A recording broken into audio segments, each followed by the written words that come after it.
নারী শক্তি, এনসিপি, অন্যান্য যে আমাদের যে সংগঠনগুলো রয়েছে তাদের সাথে আমাদের নিয়মিত বিভিন্ন কার্যক্রমগুলো সমন্বয়ের মধ্য দিয়ে সেগুলো বাস্তবায়নের জন্য আপনাদেরকে অনুরোধ করা হলো, যেন কোনোভাবেই সমন্বয়হীনতা যেন তৈরি না হয়।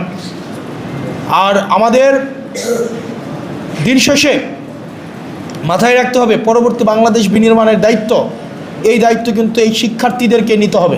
মনে রাখতে হবে, জুলাইয়ে যারা আহত হয়েছে, যারা শহীদ হয়েছে, তারা একটা বিস্তৃত আকাঙ্ক্ষা, পরিবর্তনের আকাঙ্ক্ষা নিয়ে কিন্তু রাস্তায় নেমে এসেছিল।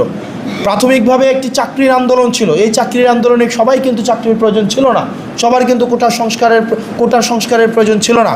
কিন্তু যে রিক্সাওয়ালা রাস্তায় নেমে এসছে, যে চাকরিজীবী রাস্তায় নেমে এসছে, যে ধনী মানুষটা রাস্তায় নেমে আসছে, রিয়া গ্রুপ রাস্তায় নেমে আসছে, আমাদের শিশুরা রাস্তায় নেমে আসছে, বৃদ্ধরা রাস্তায় নেমে আসছে, তারা কিন্তু এটা পরিবর্তনের আকাঙ্ক্ষা নিয়ে রাস্তায় নেমে এসছে।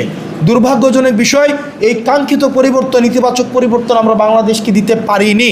এটা আমাদের সামগ্রিক ব্যর্থতা। সেই জায়গা থেকে আপনাদের পরবর্তী দায়িত্ব নিতে হবে।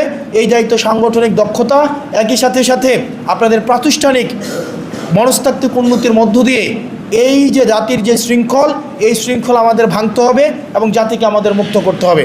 আপনারা ভালো থাকবেন, সুস্থ থাকবেন। শিক্ষার্থী বান্ধব কার্যক্রমে, যে কোনো কার্যক্রমে আমাকে সবার আগে পাবেন।